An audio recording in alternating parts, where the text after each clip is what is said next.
Hey guys, welcome back to Simply You. Be here, be real, be you with Carly Basham. Thank you all so much again for tuning in this Sunday. I hope you all are having a phenomenal day. I hope that you all have had a phenomenal week, a good reset Sunday. It's always the best. Today, guys, we have an incredible woman with us today. She was a member of the U.S. national team in 2024.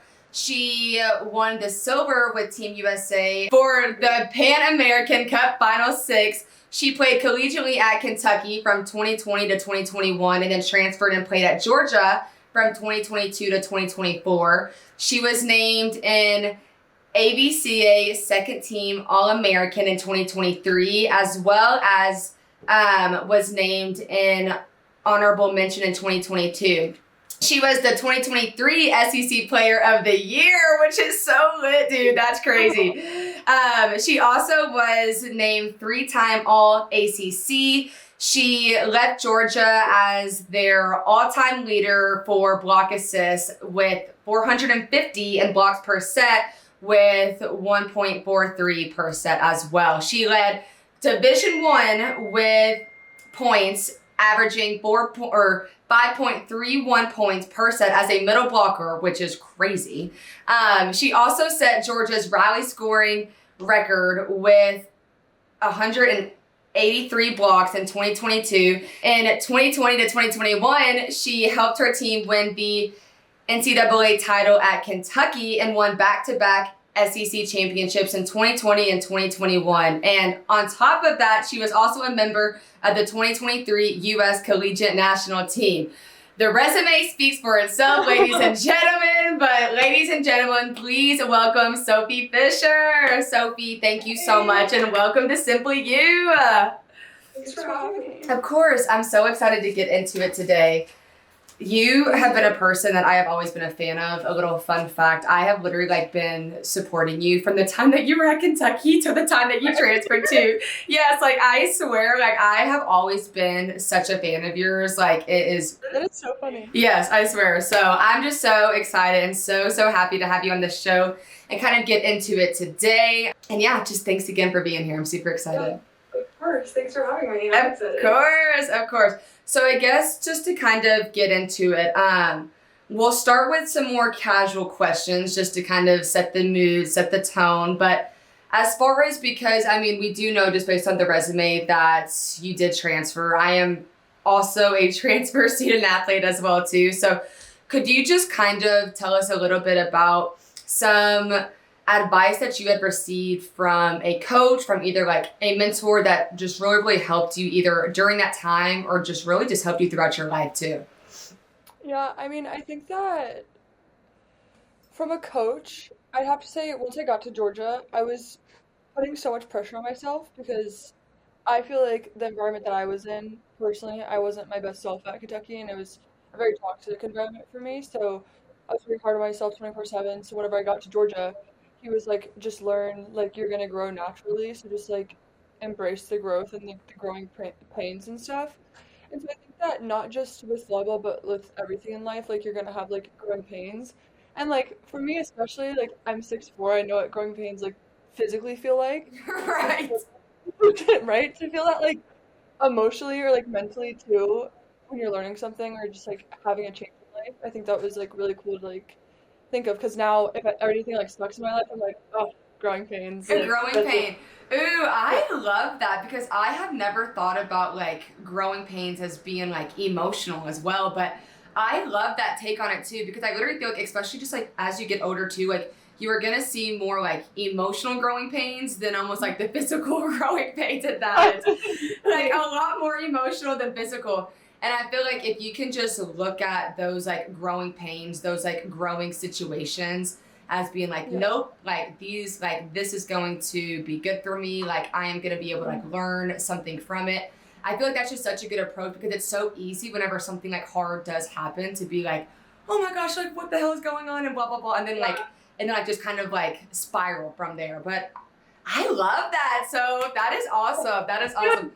Pretty good. No, that's awesome. And I feel even just going from a toxic environment Kentucky was for you and then transitioning over to that new school, I feel like just having a coach that has that approach too probably helped you so much Yeah. with even just like finding like just like who you are, what you like, how Yeah. like oh my gosh, that had to have been so Yeah, helpful. no, he did so much. I mean, even like, I don't know, he just like really changed the way I think about like a lot of things in like a really positive way. Mm. But yeah, it was just so enlightening to kind of go there and see like a whole different perspective of like, especially learning the volleyball side, but then also like I had such a big like leadership role, so then the leadership side and even my outside life, my personal life, my relationships, like everything like that. So he kind of helped me with like a little bit of everything, but I kind of just related it all back to just growing pains. So That's awesome. I love that too. And I feel like it's so nice whenever you have a coach that you just feel that comfortable with and who can actually just like who like where it's like if you're the player, I feel like it's so nice to be able to have a coach who is like investing in just who you are as a person too, because like that's where I feel yeah, like sometimes as like a student or like not even like a student athlete but just like an athlete in general, I feel like it can be so hard if you feel your coach purely just investing in just like your skills, because that can yeah, just be so like demoralizing almost like damn, I know. like it can really freaking hit hard because it can just take away so much of the value too that you even like would Mhm. have within yourself too. So I love that. Oh my gosh, I love that. That's awesome. Speaking of, because I know that you kind of mentioned just your relationships within your coach whenever you were transferring as well, but how has your view on relationships evolved over time? Oh gosh. Um, well, I think relationships, okay, I used to not be someone who like was a relationship girl. Like I didn't want to get close to anyone. I hated vulnerability. Like no, I'm not talking about like intimate relationships or like anything, but like I was cool with having like two friends. Like I don't really want to get to know you. I think relationships are really important. Like I think the more people you have in your corner now, like the better. And so I think that maybe I was kind of isolating myself a little bit. Don't know why, but I was like, I just don't want anyone to. I don't want To to talk get to anyone. close I to don't. you. Mm-hmm. Yeah. No, And that's so so real. no, but I think the more that like I've let people into my life and had more like meaningful relationships with people, the better. And not just because I'm a shy person, but sometimes I'm just like not You're just weird. selective, I feel like. You're just very I am. selective, which is not a bad thing at all. It is No. not a bad thing at all. No, and I feel like I'm approachable. Like I feel like, but whenever I approach people, I'm just like, I don't really know if I want to tell you everything about me right now because I also don't know if you're ready. So yeah, I don't know, but I think it's really important. And the more that I've like grown up and matured, I think that you should have plenty of people in your corner. If you don't, you should reach out, find some people. Yes. So No, and I actually can relate to that so much because I feel like whenever you get to be a very selective person, I feel like it can almost like kind of take you outside of the crowd almost, just because I feel like, yeah, and also like you and I are just because I like we both majored in psychology, like we both just see things, and I feel like yeah, whenever you are like that and whenever you are that type of person too, I feel like it can be so hard to almost like latch yourself onto people because yeah, one, I feel like it's like not necessarily easy for people to latch onto you, but I feel like people are just drawn to you, in yeah, whatever way, shape, or form. And with that, it's great, but also I think that you have to almost like protect your peace in ways too. But with that, I feel like it's super easy to like protect your peace too much and be like, I don't want to talk to anyone, because no, that's exactly how I've been too. Especially, I feel like just if you're constantly like thinking about just like life or friends or just like family, like whatever it may be, it's super easy just to stay in kind of like your own mhm, like lane almost, and I think just trying to realize and be like, you know what, like I really haven't reached out to Soph in a while, or like this and that, just to almost like challenge yourself to make sure that they know that you are there for them too, I feel like is huge. But no, yeah. I relate to that so much. So Well, I think even with like you were talking about like what we did in school and stuff, I think that I tend to like overanalyze people because of my degree. And so like I'm every kind of things that people are doing that they probably don't know this that they're doing. I'm like, I learned about that. I'm scared of you. Or like, but it's just like I can stop doing that. and maybe if you do it, we can stop doing it. But it's not really judging people, but it's like I know why you're doing that, and it's making me like I don't know. So I don't know. Schooling part definitely plays a factor into it, but I think it was just so interesting to learn about what I did. So Yes, 100%. And just kind of going into like the schooling aspect of it just for like a second too.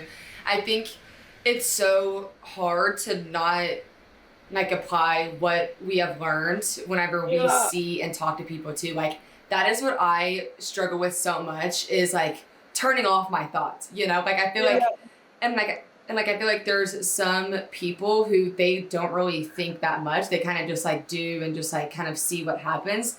But then I also feel like people like us where we just are constantly analyzing and analyzing and yeah, analyzing, it can just make you see things for almost like what they like I feel like it can really just make you see things for what they are. And whenever you start to see things for what they are, it can make a lot of things like not look that great to be honest. Like it can make a lot of things be so just like unappealing, I guess, you know? mhm, Like that's where I have realized too, it's like the more that I'm learning, which like this may be weird, but it's like the more that I'm learning, the more it's like taking me like away from like certain things and people and stuff yeah, like that too, just because I'm like, I don't know like if that's me, you know? Like I don't know like if yeah. that's what I'm about, you know? Yeah, no, exactly. Like, especially with, I think as like growing up too, that's probably part of it. But like going out and stuff, like maybe I'm not in the right areas, but I have no, and like I feel like I'm really weird for this.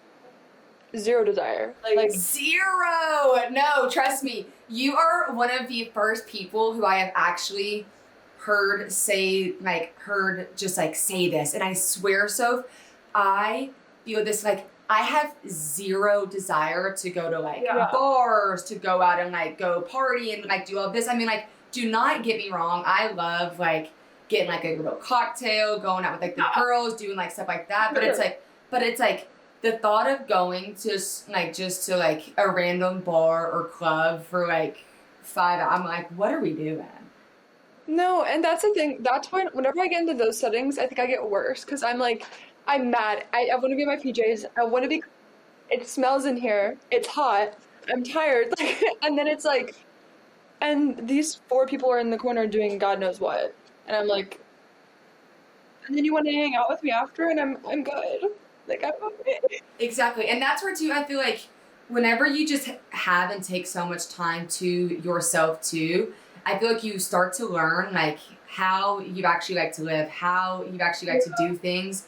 And it makes you realize also like what you don't like too. And I feel like whenever you go out, it's like that Yeah, aspect of like over analyzing, it doesn't stop either. And I feel like whenever you're yeah, in that big of a crowd too, you're just like, man, like I could be home watching my show, reading my book, taking a bath, like just yeah. like working Anything on else? me, you know, like Yeah. just working on me.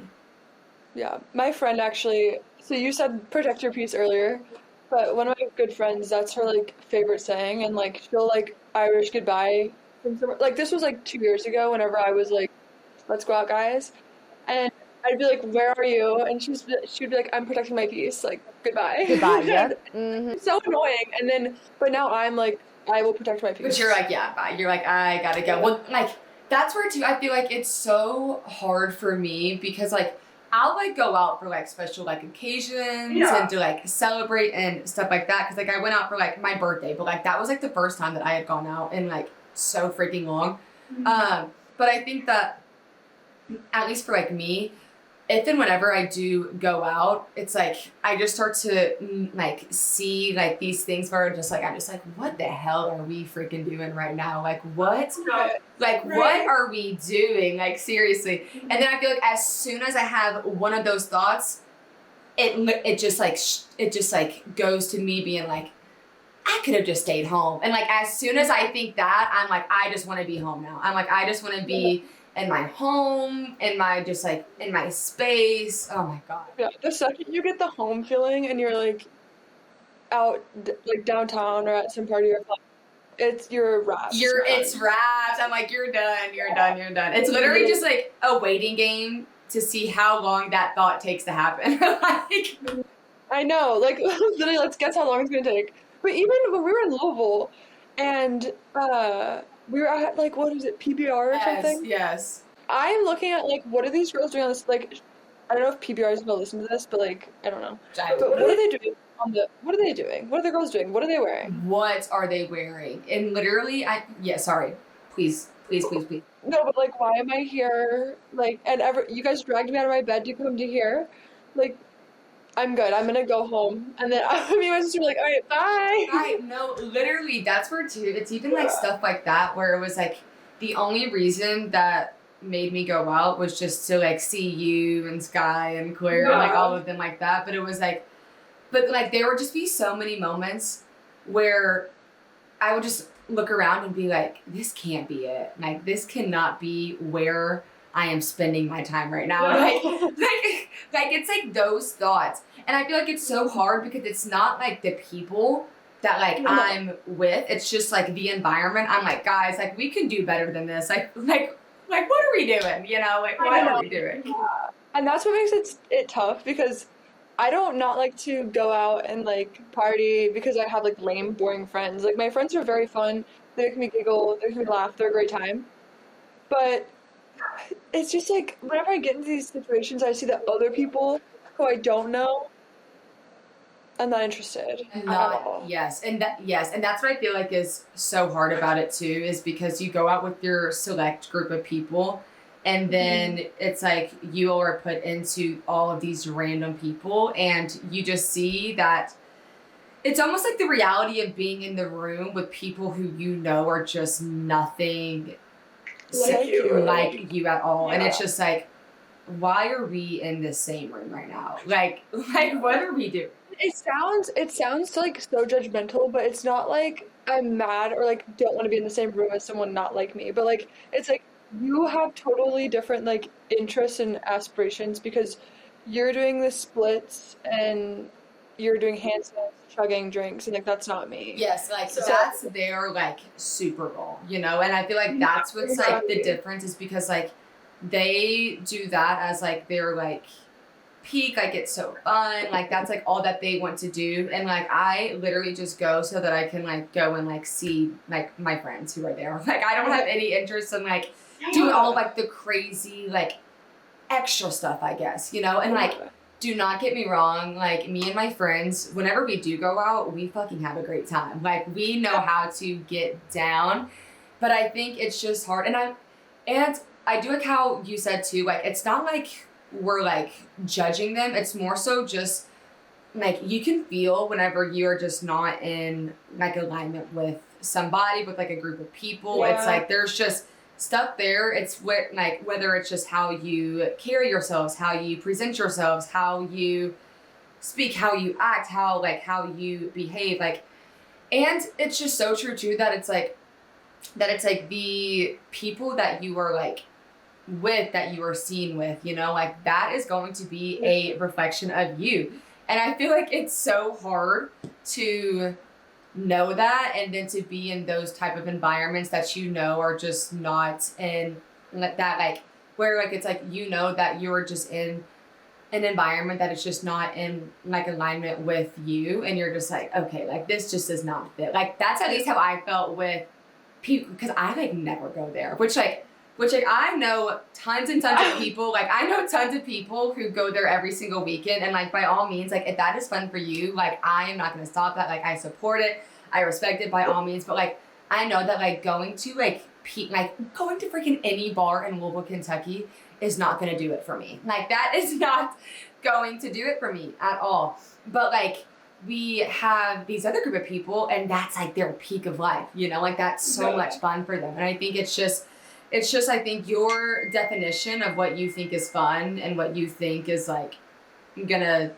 like fulfill you. Yeah. No, exactly. Kind of going more into relationships a little bit, but how do you maintain healthy boundaries within your relationships? Because I feel like boundaries, especially as you get older and as Yeah. your relationships evolve, your boundaries have to be set and they have to be respected, but it's so hard to actually do that. So, can you just kind of get into, I guess, how you maintain healthy boundaries within your relationships? Yeah, I mean, I think I've gotten better like in the past year of that, but I really think that communication, like, duh, like, you gotta talk about your boundaries, but I think it's, like, harder than it sounds to just be like, we need to have good communication. Like, even in a team setting, if you translate it to that, like, that's hard too. So, like, in relationships, I think my biggest thing is just, like, you have to kind of advocate for yourself and communicate what you want and, like, put your foot down. Like, if it's, and it's not like, it doesn't have to be with your boyfriend or girlfriend, it doesn't have to be with, like, your family, could be with whoever, but I think that even like me and my sister, for example, we're living together right now, in the off season, and clearly we've had to establish some boundaries. Yeah, so I can only imagine it. And sometimes it may not come off like super nice, but like I'll be like, I don't know, what have I told her recently? We've been like watching a show, for example, and she just won't stop talking every 3 seconds about like what's going on in the show. This isn't a huge like boundary thing, but like this is just like a little tiny thing. And I'm like, I looked at her, I was like, can you please shut up? Like, please. Please. And But I was it's like, just like stuff like that. Yes, it's stuff like that. and then I was like, okay, I'm sorry, that was really rude. I meant, I'm trying to pay attention to the show, and when you talk, I get distracted. Can you please go ahead after? And so at first, I love the difference though. Be like, okay, I'm so sorry. That is not what I meant. Here's what I meant though. yeah, Because that's so yeah, but real though. It's so real. yeah.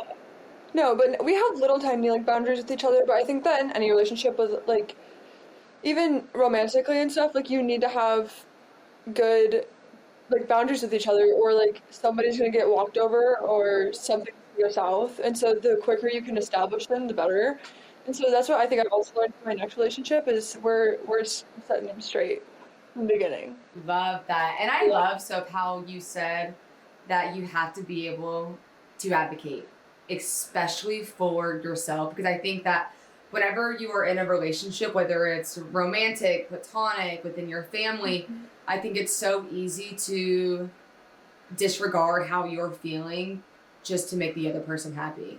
I mean, like, Yeah. and like at least for me, like that is something that I have had to work on so much. It's just if I feel something or if I think something, like I want to make sure that I am saying it and that it's gonna be able to like be like received also. Because I feel like Yeah. that's what's so scary because I think we're all so afraid of how the other person is going to react from how we say that we feel, you know? But I think that Yeah. one, if you can say what you're feeling and if it doesn't come across how you exactly want it, like your example, then take a step back and be like, okay, look, I'm so sorry, but like that just came from me feeling this way, you know? But like the most important thing is just to say something because that's where I feel like if you say something, you can always sit down and talk about where it stemmed from, what she meant by it. But if you don't say something, that's just how it continues just to bottle up and bottle up. And then that's just going to create so much tension between whatever, you know. Yeah, no, that's exactly like one thing I found out about myself is that I love to just like bottle it up and be like, I'm just gonna, whatever you do, just let it happen. Like, I'm not gonna communicate about it. Like, it'll annoy me so much, but I'm just gonna shut up. And then it's gonna come to a point where I'm gonna like, literally be like, I'm gonna be rude because I'm gonna be like, no, exactly. You're going to be rude. I'm Yes. not. And I'm not like being rude. I don't know. I'm being rude, but then we like But obviously so talk much about of that rage and that Yeah. tension bottling up that as soon as you actually say it, it's gonna be Yeah. rude because that's just all that you have in you is just that rage and like You don't say literally. anything.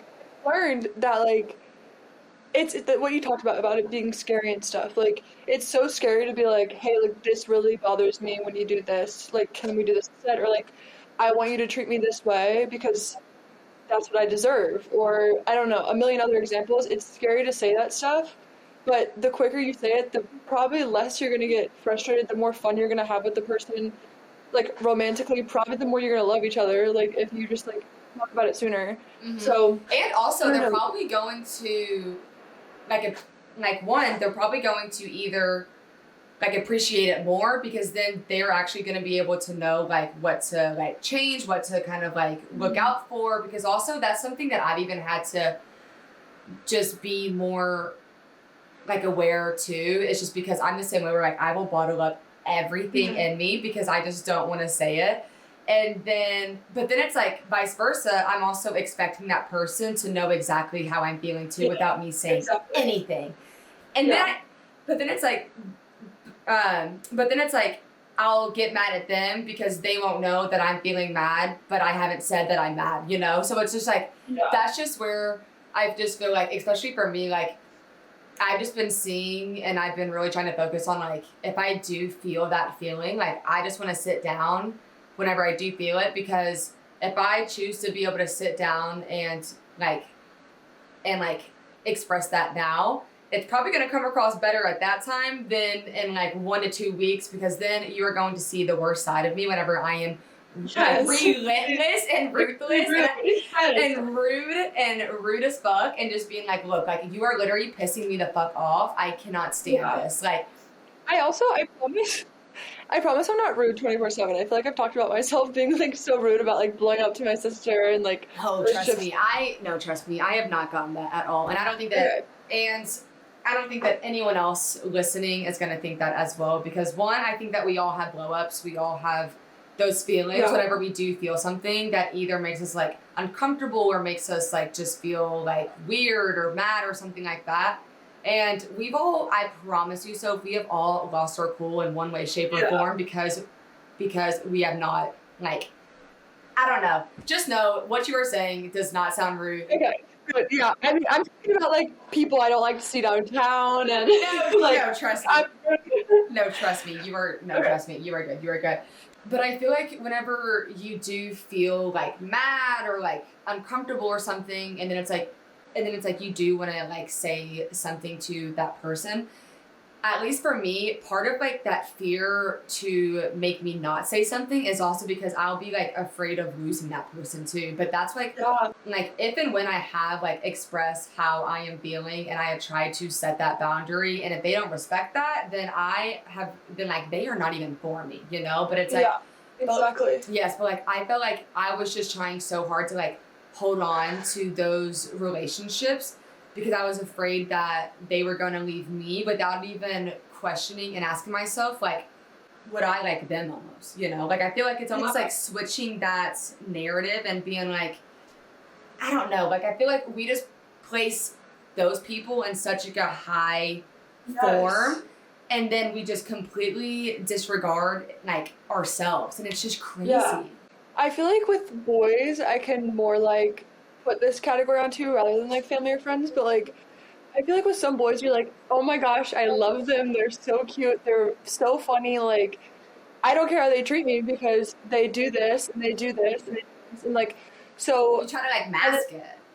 Yeah, they're masking, I don't know, but I think that's kind of what I relate it more to is like boys, but I think it's easier now to be like, hey, you're actually not going to do that.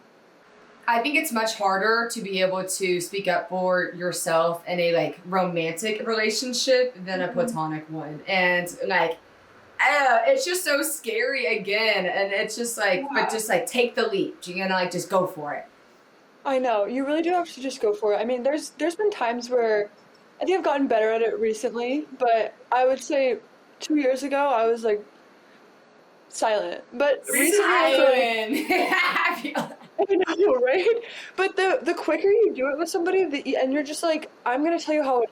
But like, I also want them to tell me like, well, I don't like when you do that. Yes, and exactly. Like it's got to be like a two-way street too, you know? Yeah. And that's what I feel like it's so good to realize too, that like, if you expect somebody to be able to receive what you want to say, you have to be receptive of what they, you know? And I feel like that's also what can be so hard about it too, because most people will go into that conversation just thinking that, you know, like they're right, but you still have to be able to slow down and see how the other person's feeling too, you know, but that can be so freaking hard. Oh my gosh. But yes, we got this. And kind of talking about like perspective a little bit. So how do you handle setbacks or failures? Because I feel like especially with, you are literally like a top-notch athlete, and I think on top of just like this stage of life too, there's gonna be lots of trial and error, you know? Like I think that especially just within just like within yourself trying to like try new things, like you're probably gonna fail first before you succeed. So could you just tell and talk about just how you handle those setbacks or failures if and when they do come up? Yeah, I mean, I think that this kind of relates back to like the growing pain stuff, but then there's also this like chart my coach used to always draw, and it was like, I wish I could draw it for you, but it's like it's going up like this, and you're getting really good at stuff, and then you're plummeting, and you're down in here, and you're just here for a little bit, and then that's just kind of like the way that life is. Like you're never just gonna It's like go never through gonna life. be linear. You're never just gonna be like this, and so I think that whenever I do have setbacks, failures, like whatever, I just kind of remind myself that this is like what happens, and like it's also a learning moment, like a lesson. Like there's every time you fail, you're learning probably 100 lessons from that failure, like depending on how severe it is. So, and I'm a huge like learner, especially like when it's coming to like volleyball. Like the more I'm like learning and like rewatching film and uh, from a game and stuff, I'll literally play back everything in my head that I did wrong and like think about what I can do right, and then like go on the court and try to do the exact thing. So I don't know. I really just take it all as a learning moment, or just remember the whole like it's not linear. Like we're not gonna get better in one day. Like the thing that sucks today isn't gonna be better by tomorrow. Like I don't know. So maybe all three of those things combined. I love that. So I love that. God, there's so much to unpack there. I think whenever you really start to accept that life is not linear, it's gonna just relieve so much. I feel like, because there's gonna be days where you feel on top of the world, and then I'm not even kidding you, the next day you could feel like you are at like rock bottom, and it can be such a drastic flip. But I think just with but like I don't really know, like to me, like it all just goes back to just taking it almost like one day like at a time, because I feel like each day is gonna look different, it's gonna feel different. And it's like, yes, I think it's good to keep like the big picture in like in your mind, and like not lose sight of that vision. But I think it's so important just to take the day for just like exactly what it is, because I think it's so easy to get lost into where you want to be, especially whenever those failures happen, because you just see the success that you want, but you don't see the failures that have to happen to reach that, to reach that success. And I think too, I just think it's so important to realize that like failures are gonna happen, but it's like, if you can take those failures and just learn just to like grow from them, and almost just like use those like failures as those like growing pains, it's gonna make life so much better. Because I feel like you can either look at failures and make it into like a negative bad thing, or you can look at failures and choose to learn something, and that can literally be your like momentum to take 10 steps up, and it's crazy. Well, I like how you talked about like taking everything day by day, because I think like day by day has been my motto for like the past year and a half. Like 2024 wasn't exactly like, my best year by any means. Back in like the beginning of 2024, my mom was diagnosed with brain cancer, and like out of nowhere. So that was just like a roller coaster itself, and like trying to navigate life through that. And then Gosh, and it was out of nowhere too. I had no idea. Because sorry. It usually happens. No, you're fine. But then, like, 2024, like, volleyball, that's my thing. I can't wait to get back into it. And, like, I'm kind of just, like, not doing great. And I was like, that's not cool. Like, I took a fifth year so that I could be good and, like, have fun. And, like, I'm coming off, like, SEC Player of the Year, and, like, there's all these things. And then, You're just coming off all these highs and highs and highs, and then you get hit with this. Yeah, we get into season, and I'm dealing with, like, okay, I'm not doing too great. My mom has brain cancer. My siblings don't live near me anymore. I'm all alone basically. And then also, my team isn't winning at all. Like, we're doing, like, love my dogs, love my old teammates, but we had an awful season.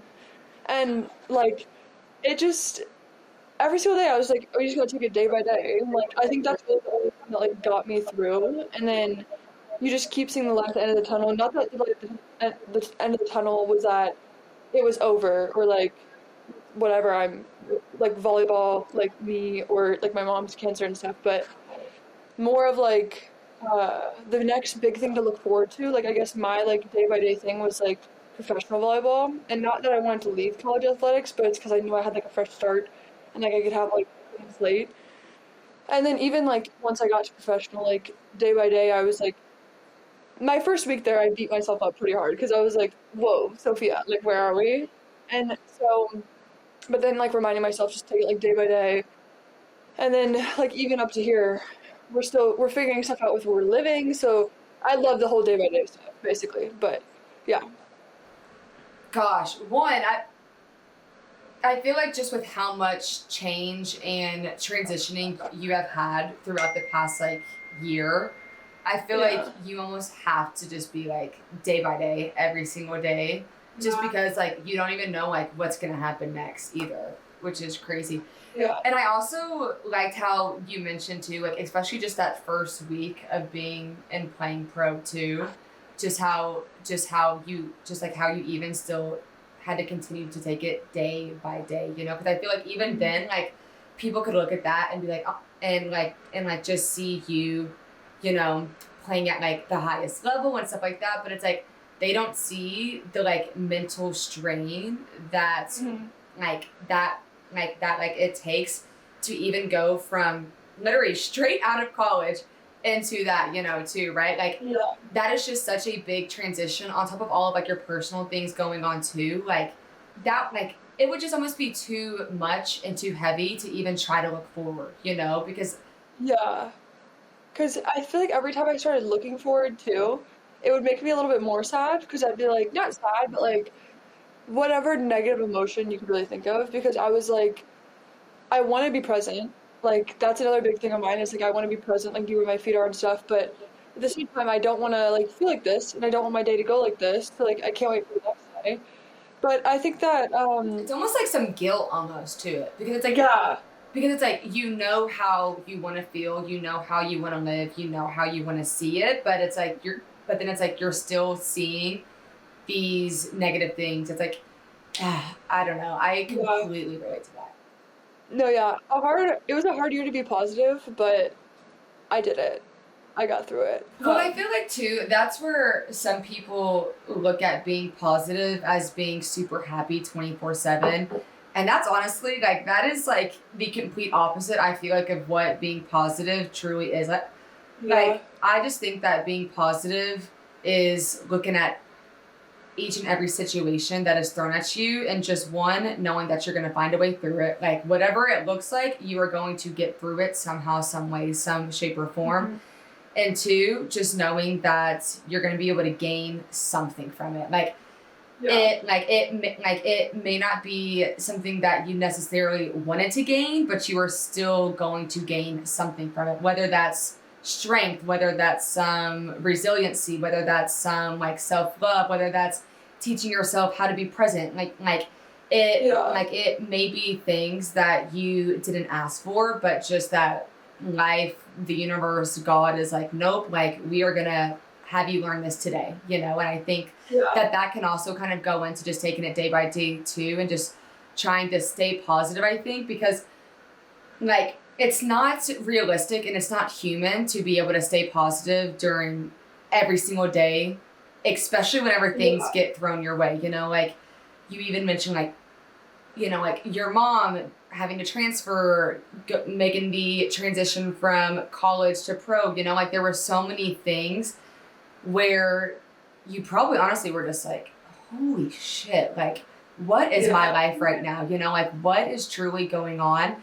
But I feel like that's where I feel like the most positive and like impactful thing that you can do for yourself in those times and in those moments is just to sit and just be and just feel it, you know, like that's like the best thing, I feel like. Yeah, I think that like, okay, more specifically like this past like year and a half, I think like dealing with my mom, not with my mom, but like my mom having brain cancer while I'm in, because she went to go live in Ohio with my aunt because she's a nurse, and then I'm in Georgia, my family's in South Carolina, the rest of them.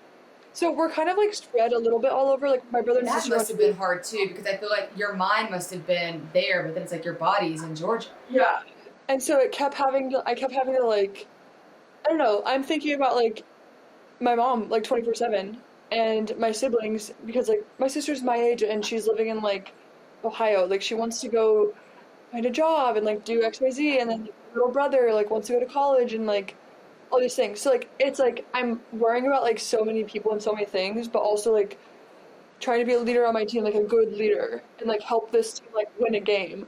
And like also trying to just like get myself to the next level and like work hard enough, and like the better I feel like my team does, I feel like the more recognition like individuals get as well. So like I felt like I needed to do that to go professionally because I didn't go to Nebraska, Wisconsin, Stanford, or I went to Georgia, which I love my experience there, but I know that I had to like we got to get on the map. Like a little bit harder to get your name on the books because you didn't have the big school name to back you up. It made sense.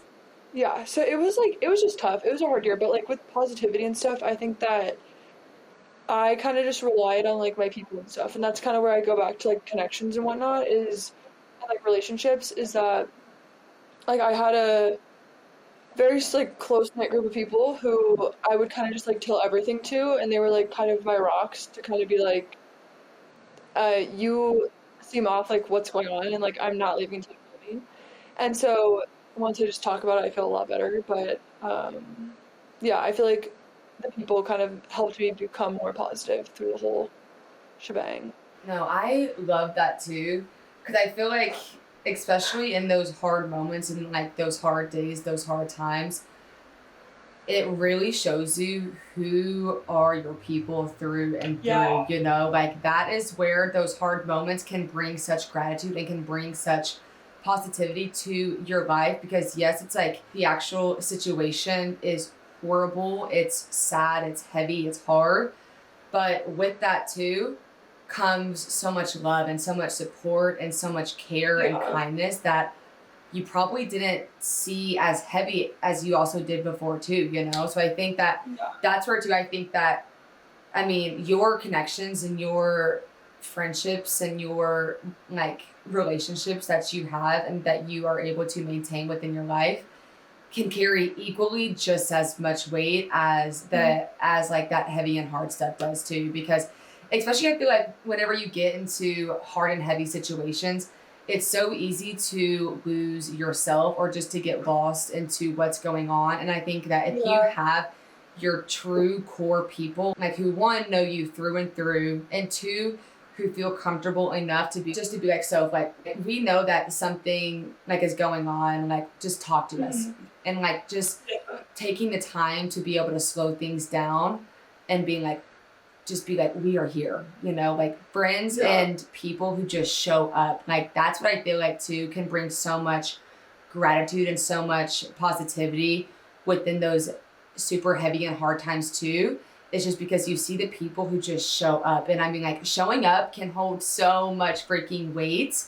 It's essential too. So I think also just like seeing people like show up for me, especially like my teammates and stuff, like seeing them like be in my corner and whatnot while I'm going through like these horrible things, like made me want to like play even harder for them and like be there even more for them and like all the things, because I mean I could have just like, it's my 5th year, like I already graduated college, like, and not to out myself here, but I didn't really do like school my 5th like fall semester. I did like fake graduate classes. Just so it's not like I was really degree seeking. I just had like some courses I had to take to be able to play, to be eligible. That's what some girls on our team did too.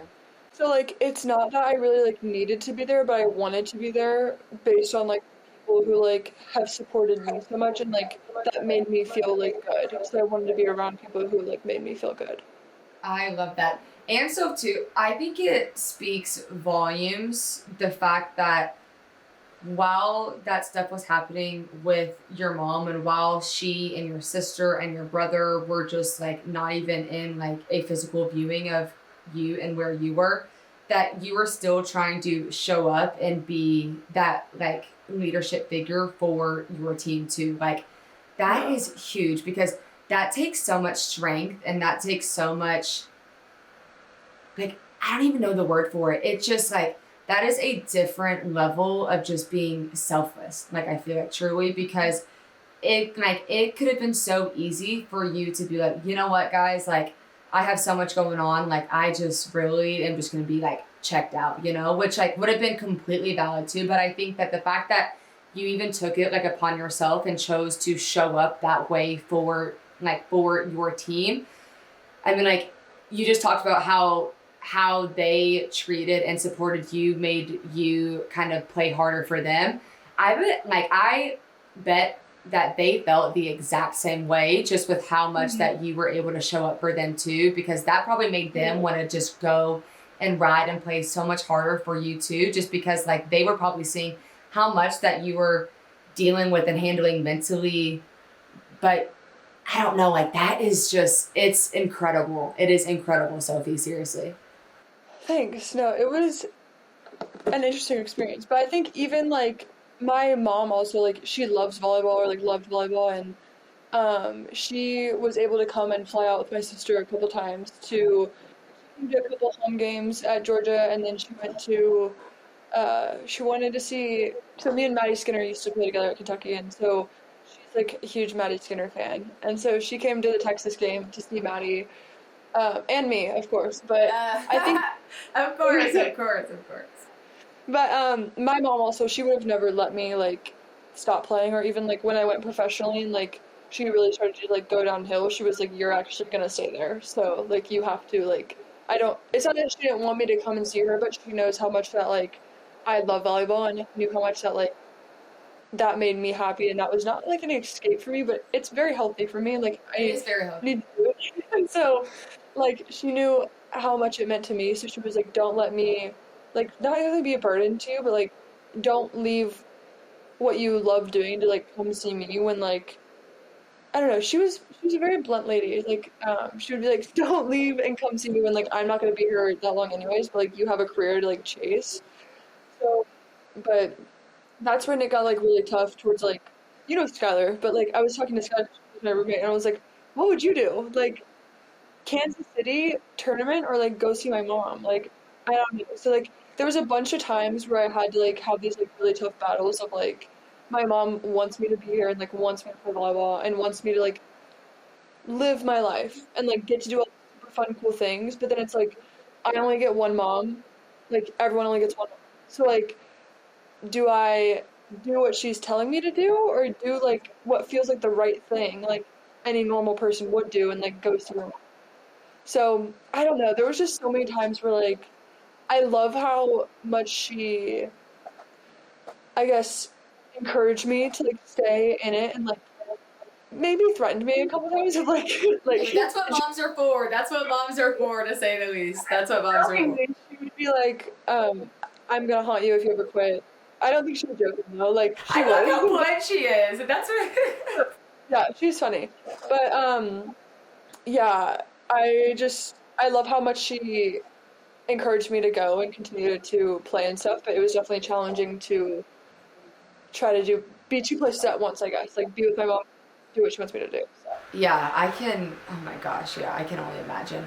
But to like, I just think it just seems like you got and have so many things that it just seems like, just even from that one story behind your mom too, like you just seem like you just carry so much of her within you too, that I feel like now whenever you are playing, it's gonna just like, I don't know, like it just must feel so much like more like empowering, I feel like too, just knowing that like you are doing exactly what she wants you to be doing, you know, too.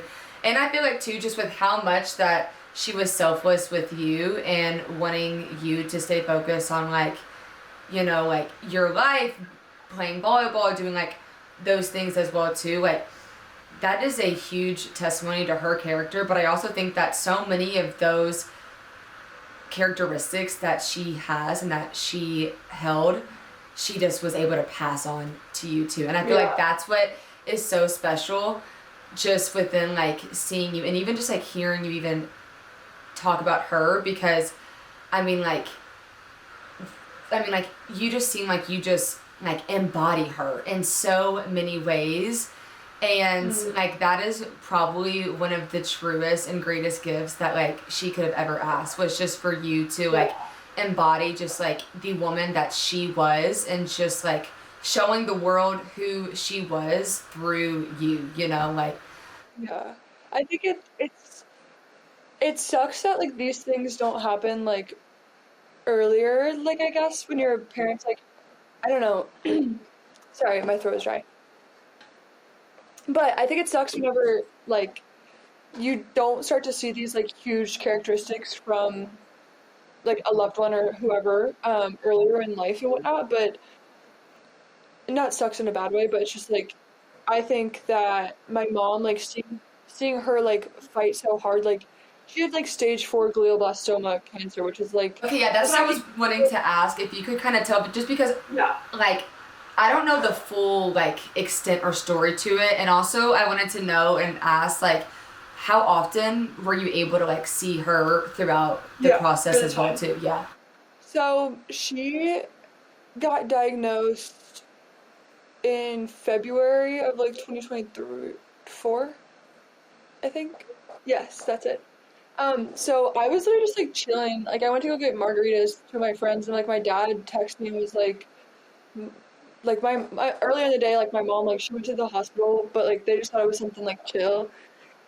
No, my dad texted us and was like, she has tumors, so like that's not great. And then I was like tweaking out, and I was like, what? And so I'm with people, like thank goodness, but like I go back and um we start like figuring out like what to do. I call my mom and like, do you want me to come back? Like she's in South Carolina at this point. I was like, I can come down there. Like nobody's gonna care. Like it's spring. Like it doesn't matter. No, like I'm probably fine. Like don't worry about it. Yada yada yada. And I was like, okay, like I trust you. And then a little while later, she goes and gets her like MRI or like CAT scan, a more like specific scan for that. And the oncologist is able to look at it and tell that it's like I guess it was like a golf ball sized tumor, and it's in her frontal lobe, so I think it was up here. And so your frontal lobe, that's like motor skills, like her speech was really like not messed up, but like she would just like not say words like normally, I guess. Like if you didn't, we would joke about this too, where she did sound like she was drunk, like 24/7. Like we would like literally, she wanted to get a shirt that says like I'm not drunk, I have brain cancer. Like she would joke about it, I promise.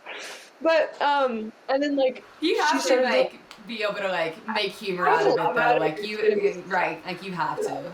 But then the tumor also like affected like, I guess you know how they're like the half of your body like this brain controls the left side, this one controls the right. So her it's left like arm, an X.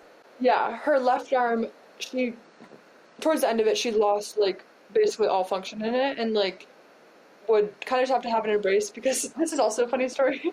She would laugh at this stuff. She would tell everyone this. Yeah, please, please, please. I want to hear. But like one day she kept closing her dresser and like it wouldn't close. And my aunt was like, "What are you doing down there? Like, what are you doing in there?" And went to go check. And my mom is like slamming her hand in the dresser because she can't feel it. Yeah, she can't feel it. And so then she's like, "Ow!" like pulls it up, Pulling her hand out because she can't feel it. Yeah. So I mean, those are all both like bad things, but like funny stories out of it. But yeah. So and just then like just having her hands. I know. And I can only imagine being like, what are you doing? I know. She's like up there and she's like, what are you doing in there? And my mom's like, the drawer won't shut. Meanwhile, it's just her hand that's making it not. That is hilarious. Yeah, right. But then what else? I mean, like as the further we got, because she got projected like I think like 10 to 12 months or 12 to 18 months, like whenever she was diagnosed. It was so, like, surreal, I think, at first, because I was told away from any family. I was told, well, like, I had nobody to, like, I couldn't see it in person, so I didn't really believe. And so when I went up to Ohio, I went, like, a week before spring break. I think I took, like, a couple weeks off. But I went up there, and my coaches were like, can you please, like, leave and, like, go and see your family? And I was like, yes. And so I go up there, and, like, I see my mom, and, like, I just think that was probably one of the hardest parts is like the first time I saw her and being like, okay, this is real, and like It's like real life. yeah, and I remember like whenever they told me about like the glioblastoma and everything, and so I did the worst thing you could do. I hop on like Google and I'm like researching it because I'm like I could figure out something, or like let me see if I can do anything to help, or like prepare myself, and like there's really nothing that like can prepare you for that. But I feel like that is one of the most hardest points of it too, because there's really nothing that you can do, you know, like there's really nothing that you can do to fix it, to be able to take it away, to be able to change it. And that's where I just like, oh my gosh, so. And I'm such a like control freak. Like if I can control as many things as I can, like the better I feel. And so me not being able to control the outcome of my mom's sickness, like literally drove me crazy. And but I think that like she was very good about like talking. Like we're very open. Like honestly, we probably joked about some things more than we should have. Like maybe in other people's perspective. So healthy though, truthfully. It helps us. Yes, Yeah. that's how I am too, and that's yeah. Yeah, so we would talk about like death and like her dying a lot, and like there were several times where like I talked to her about like what we're doing before her funeral and like what we're doing after, and like I don't know, like we would talk about so many things so openly, so I think that made it not easier by any means, but like when she did pass away, it was like I feel like it like emotionally though probably helped like a little bit, at least to like at least not to fully dive into like the like denial aspect of it too, you know? Yeah. And I think just with how you all just talk so freely, like how you all spoke so freely like about death too, because that's honestly like a topic that many people would just want to like avoid completely, right? Yeah. I mean, like, which like makes complete sense because it's so scary, and it's like, and it is literally something that you never want to ever even like try to like imagine. But I think that the sooner that you can just talk freely and just make it open, I just feel like it has to at least help in some way, shape, or form. Like, even if I'm the healthiest parent on earth, like, I do want to talk to my kids about, like, what happens when I die. Because I think that, like,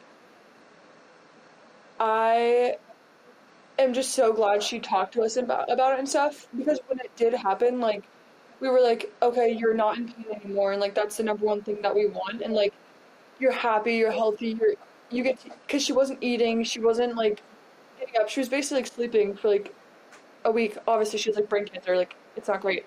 But, so we were just, like, not glad, but we were, like, you're in such a better place, and we've talked about this, we know where you are, we, like, know you're in good hands, like, you're also with, like, our old dog, and, like, grandma, and, like, all these things, so, like, I don't know, we talked about it so much that it definitely took away the denial part of, like, no way, or the shock part, too, I think, because we knew it was coming. But I just think the hardest part was, like, knowing it's coming and not knowing when for a year and a half straight. Because you go to bed and you don't know if she's going to, like, wake up the next day. Oh, my gosh. For, like, a year and a half straight. And even, like, whenever I'm not there, or, like, whenever I was in Utah, and I was like, okay, well, it's a 4-hour flight there. So if something happens, like... The 4 hours. Yeah, it's, like, I'm really... I don't know. Like, I think that was... It's, like, mentally taxing. Just because it's, oh my gosh. Sorry, go on. Yeah. No, I mean, that's kind of all. I think that just, like, it was just so hard to be in Utah and know that, like, especially because so after Christmas, that's when, like, she started to really start to go downhill. But after Christmas, that's when I went to Utah. Yep.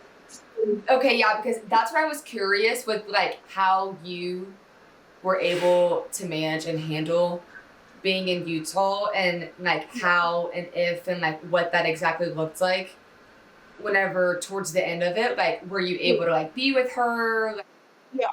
So my staff was really good. Like, I'm so glad I had it, because if I was overseas, they'd be like, no, like, oh my gosh. Part of life.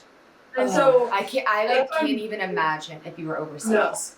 No, me neither. I'm so glad that I'm in the United States for this. But so I basically, like, my sister and my aunt called me, and they were like, she's not really eating. She was on hospice anyways, and they were like, the hospice nurse came and they were like, we don't know how much longer she has, but we know that it's not going to be like long. And so I remember this so vividly too. This is like silly, but like this is actually really silly, but it softens the blow. So I got these chicken tenders. I was so excited to eat, but whenever I get sad, like that's the last thing I want to do is like eat something. And so my sister's calling me, and I'm like, let's mukbang with her. Like I'm gonna eat, she's gonna talk to me, like fun time. And like I pick up the phone, and like both of them are crying, and I'm like, oh shit. So I didn't get to eat my tenders, but that's fine. The poor chicken tenders. I'm gonna send you some chicken tenders after this. Yes, they're my favorite. But yeah, I think that like the moment where like she did pass away and stuff, I was like able to go because that's when I talked to my coaches and I was like, they were going to the Kansas City tournament. Oh yes, was that the tournament that you were talking to Sky about and we were like, cool? Yes, yeah, because that's like they called me like 2 days before that, and this is like a week and a half long trip because they're going to be there for a week, and then right after Kansas City they went to Austin, or Houston. I think it was Austin because I think Sky told me about that week trip or whatever. Yeah. So, yeah, but Tama, my coach, was like, I even told her, I asked Skylar and Tama, my head coach, both these questions with like, sorry, I had to ask you guys that, but at the same time, like, I had no clue what to do, and like, even my aunt, my sister, my closest friends, they were like, I think you should just do what you want to do, and I'm like, and you were like, well, I don't know what that is. You were like, I don't know what that is. Like, that just had to have been so hard because it's like your mom, but it's also like your team as well too, which like seems small, but it's like that's like what you were like a part of too, you know? It's like that is what you have been like, I don't know. That just like it's just hard. Like torn. Yeah, it was hard because we have 4 middles. Like, if I leave, that's 3. And then it's, like, Haley and Tori and Serena. Like, if something happens to them, they only have 2. 2. Mm-hmm. And especially for middles, like, with how much that you all work and jump.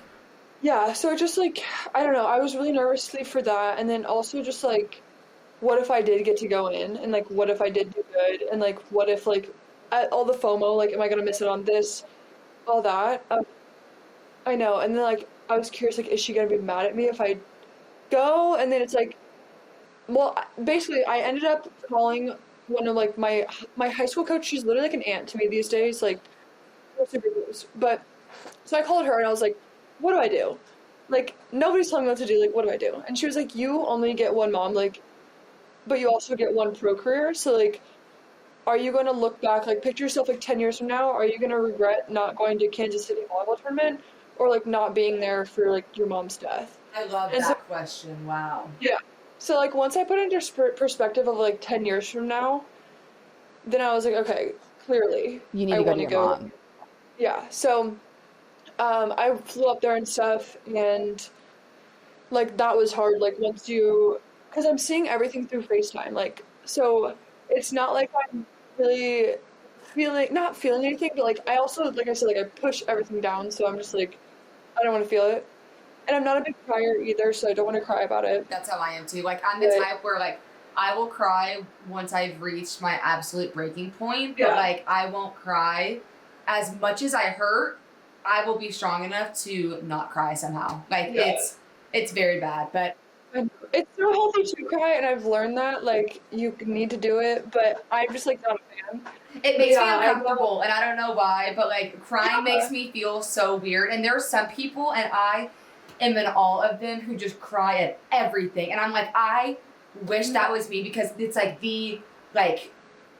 it's, like, the feeling, and it's, like, the, like, release that you feel and have feels so good, and feels so, it's just, like, such a big relief, but it's so hard to cry, and I don't know why sometimes. Yeah. So this is a sidebar to, like, the story of, like, the mom stuff and everything, but my college, like, athletic trainer, her name is Jubilee, and she's, like, the one person on earth, even to this day, like, I've called her, like, full crash outs, like, not full, like, mad crash outs, but, like, she's, like, the one person who, like, I feel like gets the most out of me, but she also knows, like, very oddly too, like she'll know like how to get out of me and like how to make me cry without like being rude, I guess. But it's definitely healthy. Like after I talk to her, I feel so much better. But yeah, so yeah. But whenever I got just to wrap up on the mom stuff, but whenever I went up there and like saw her, it was like hard to like not that I wasn't allowed to be sad. Like obviously I was, but at the same time, like I don't want her to like be upset like right before she goes. So I'm like, yeah, just like trying to keep it like even though like she wouldn't care. Like if anything, that woman wanted me to cry more than anything, but I just like couldn't do it. Um, but yeah, I mean we like oh, this is the other crazy part. So my mom, she we were just like waiting every day. We were just like, you are like not doing well. Like you can go. We kept telling her like, you can go. Like we love you. Like all these things. Like you just like you're not doing well. Like go be with grandma. Go be with Jesus. Like and her parents came like said goodbye to her and stuff and all these things. And I mean, my mom, she was just such a like a kind person. She was so loving. She was not judgmental at all. Like she was just like incredible. And so me and my sister, we got like these like matching tattoos, which like mine's down here, my mom's is here, and Gretchen's here. And so like, well, my mom didn't get it, but me and Gretchen have them, my sister. And so my mom, she passed away on Valentine's Day, like, which is like love and like hearts and like all these things. And then like for Mother's Day, we went on this like beach trip for like a week. That's where I just got back from, and we kept seeing hearts. And then like in the sand, there was hearts. And so like I don't know, like it's just kind of like I know, yeah. So, but yeah, that's basically the gist of it. But Uh, First off, I'm a sorry, crazy sir. year. No one should have to go through that seriously at all. And I'm sorry that you No, even had to. Like I know that you really can't change anything, but I'm sorry that you even had to go through that in general. Um, yeah. but No, it's okay. could you kind of talk about, because I do just have a few questions just kind of within losing your mom as well. But I guess because something like that is like unfathomable. Like it is something that I feel like you can't even picture until it actually happens, and you're just like, well, now I have to deal with it almost, you know? So I guess for Yeah. kind of like how you've felt and been living after the fact too, how do you find strength and resilience, I guess, even now and afterwards, you know? Yeah, I mean, I think that like I'm a Christian, so like I believe that she's like in a good place, and I feel that like all this like happened for a reason, and like it didn't just happen for nothing, and so I feel like there's something greater like coming for like all the like crap that we had to endure. And even for like my sister, like she took care of my mom, like took her to every treatment, every appointment, like helped her get ready, helped her shower, like do all the things. She was her like primary caregiver. So for her, like I feel like she has like very like great things coming. And I think that just like knowing that and like having peace with that, knowing that like something greater is gonna come out of this, just kind of helps you like go. And like not that like ooh something good's gonna happen to me because my mom died, not like that, but like more of like she's in a good place, like I'm going to be okay, like all those things. So yeah. And I think too, just it's almost like even though like her like physical body is not here, no matter what happens throughout your and your sister's lives too, like she's still gonna be with you guys too, you know? And I feel like that's just Yeah. whenever those good moments and things do happen, you're gonna feel that much more connected to her just because like I don't know, like it's just gonna I feel like just feel so much more special and so much more like purposeful too, you know? Yeah, I agree. Like it's just gonna make it like a Yeah. full No, I circle 100% agree. almost. Uh, Mhm. Yeah, and I think that even like I think that not that I don't know. I think that there's just like some coincidence things that happen like a bunch of hearts on Mother's Day trips and like I know that like volleyball like more things are gonna happen to me where I'm just gonna like feel her love, I guess, throughout playing these, but I think that's just kind of like God's plan for me and then I'm also just feeling like, I don't know how to really explain it. I don't know if that makes No, it sense, makes but complete like sense. because she wanted me to do volleyball, I feel like there's good things coming A from hundred there. percent. Um, Because also it's like it's like you have her higher power on your side too, you know, because it's like I feel like if yeah, anything, it should just like, or not, sorry, not like it should just, but like it could give you and your sister, I think, more hope and just knowing that like your mom is not going to steer you all wrong, you know. And I think that just knowing that she's literally right over yeah, top of you guys, just, you know, just like being right there with you guys, like she is not going to steer you guys in the wrong direction. She is not going to steer you guys into mhm, something that she knows that you all can't handle. And I think that that's just going to make every single situation that you guys are in so much more special. And two, just kind of about those coincidences too. I think it's going to be so cool just as you all continue to get older too, because I feel like she's just going to keep sending you all just like small little signs, like whether that's through your personal life, whether that's through volleyball, whether that's through your future kids, if you mhm, want to have like, you know, like kids one day and stuff like that. Like that's where I yeah, think there's just gonna be so many small moments where you're just gonna be like, they're like, I don't know, like there's just gonna be so many small moments where, yeah. Thanks, yes, mom. yes, yes, yes, Yeah, exactly. Because that's even, this is just like a small little story about coincidences too, because I had never gotten the opportunity to meet like my mom's dad, her three siblings, but it was crazy because by that point, I was only 2 years old and like she really didn't like speak much like about them yet to me and stuff. But I was getting my tonsils taken out, and I mean, like she was scared to death. Like I was in like my own little world or whatever.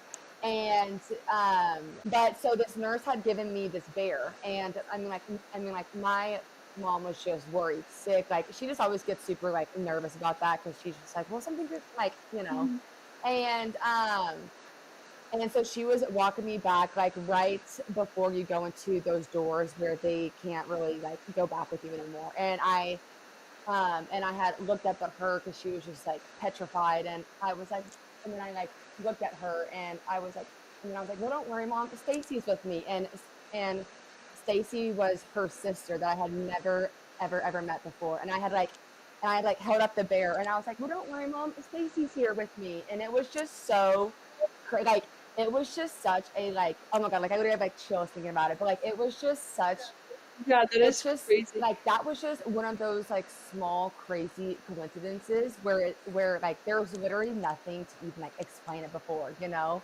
because it was like, but like Yeah, that's just like those small little things where I just think that as you and your sister continue to like just to like grow like old and stuff, like I just feel like you are gonna just see so many small little moments that like are just gonna be so freaking surreal. And it's just gonna make you feel so much closer to that. Like mhm, it's just gonna be so special too. But I'm a firm believer in coincidences, and I don't know how they happen or why, but I am a firm believer that they are coming from your people 100%. honestly, if you're talking about those Yeah. coincidences, it is crazy that you said that story because my mom's name was Stacy. So you even saying like the story about like, I know, is that No, nuts? that is crazy, Sophie. That is crazy. I know, that's really weird That just because gave I me never told you that chills. Like, oh my ever. gosh. That is, Yeah, see, and it's just like stuff nuts. like that where I'm like, I cannot believe that your Mhm. mom is named Stacy. Like, I swear she is literally with us here I in know. this conversation. That is crazy. I swear, that is literally her. That is literally her. No doubt.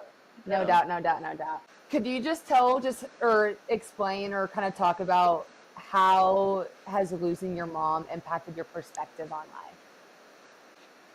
I think the biggest part is like whenever I was going through it, it just made me realize that like some things just like aren't that deep in life. Like some arguments you're having with people just like really aren't that big of a deal. And like with volleyball too, if I would like literally slam 18 balls out of bounds, I was like, it's not that big of a deal. Like I do need to get better on it, but like I'm not gonna like beat myself up as much as I would maybe 2 years ago about that. Or a simple thing, traffic. Like I wouldn't scream in my car about somebody driving. Like, just your perspective on a lot of things just like change, and I think I got more patient, and almost wanted to like slow things down because I felt like whenever I could slow things down, I wasn't like I felt like whenever I was speeding things up and like being like go go go go go 24/7, I felt like my life was being go go go, which my mom's a part of my life, which I didn't want to speed up my days too Right. fast. So that's where like being present, being patient, like slowing everything down came into play. But like once she did pass away, I think the biggest thing I've learned is just that like kind of the relationship stuff. Like I don't know how I would have done any of this if I didn't have like people in my life who like loved me and like supported me and everything. So yeah, I think I love that's that. a huge one. I think another thing is like obviously like loving the people in your life. Like I think that me and my mom had a great relationship, but I like can't imagine like me and my mom we've had obviously like tiffs and stuff before, but like I know people who are like my mom's so fucking annoying, like I hate my mom, like yada yada yada. And I'm like I don't know how you feel that way. Like you wouldn't feel that way until like you go through something like this, but I think that it just really changes your perspective even of like other people in my life who like I don't I don't know. Even the person I hate the most, I wouldn't even say that I hate them. Like, you know, like it's like you would never wish anything bad on anyone, like obviously, but I think it just changes the way you think about like a lot of things. But yeah, that's like 95 things in one thing, but yeah, I think it changes a lot for you. I love to unpack here. So, I love how you said that you want to try to like slow things down, just because I feel like, especially within that time mhm. within your mom, that makes complete sense. But I think just this stage of life too, just because there's so much change, there's so much transitioning happening, it's so easy to think about like go go go, what's next, what's next mindset. But like really the best thing that we can do is just take a step back and just be, like I feel like it can kind of go into, like you said, how you really challenge yourself to stay present. I think that being able to kind of slow down can help you try to stay present so much more too, because I feel like the second that you try to speed things up, you're just losing sight as to where you are at right now. And that can be it. Like I feel like whenever you try to like speed things up, it can just take away so much of the beauty and so much value into the process and into the time that you have to actually build it. Like I feel like building and creating, whether or not it's relationships or your career or your skill sets, like whatever it is that you are trying to build and grow, really slowing it down and just trying to find value into that process is going to make it so much more beautiful too. And I just love that. And I loved how you said too, like things aren't that deep. Like I feel like it's so easy to just like cling on to things or cling on to conversations or arguments, and it can seem so big and so heavy and just so much. But I think in like the grand scheme of life, you're like, you know what, like yes, like I do need to work on my arm swing or my platform or my toss or this and that, or just like whatever it may be. But like it's not going to, like that is not going to stop me from having like a bad day, or like or like that is not going to stop me from having like a good day. That is not going to stop me from continuing to try. Like I feel like whenever we make things deeper than they are, it can take away so much of the motivation to even go for it. So I just love that, love Yeah, that, love that. And kind of like the last definitely. thing, just about what you said too, about how it impacted your perspective too, is just like love your people down bad, especially like if you have time. Like I feel like that is something that like my mom continuously tries to push into just like my mind, is just like time is valuable. Like time that you have, conversations that you have, time that you have to be able to connect and talk and really just learn and listen. Like that is the most valuable thing that we as humans can have, is just time. And I feel like time is also the one thing that it is so easy Yeah, to take for granted too, you know, because it gets so easy to try to Yeah, speed things up. It's absolutely. like it is so easy just to try to lose sight in the time that you have. It's so important to realize that the time that we have on this earth, it's not going to last forever. You know, like I think time, like anything in life, it's going like time is not permanent, you know, like it's like the time that we have is not going to last forever. But I think just making use of the time that you have with your people for as long as you have is the most essential thing that you can ever do in your life. And it's so special, like seriously. So thank you so much just for being on Simply You. Your story, your journey is definitely not linear, but it is so valuable. It is so important. And just know that I cherish you and your family and your story so much. So just know that I'm always in your corner, that I am just in all of you, the woman that you are and the woman that you are going to be. Thank you so much. And you guys, thank you so much for listening. Don't forget to like and subscribe on YouTube and Spotify. And Sophie, again, just thank you so much. You are incredible. Thank you so much. I had such a good time, and I can't wait to just keep in touch. And yeah, thanks for having me. Of course. Thank you so much, Sophie. You were amazing, and I love you so much.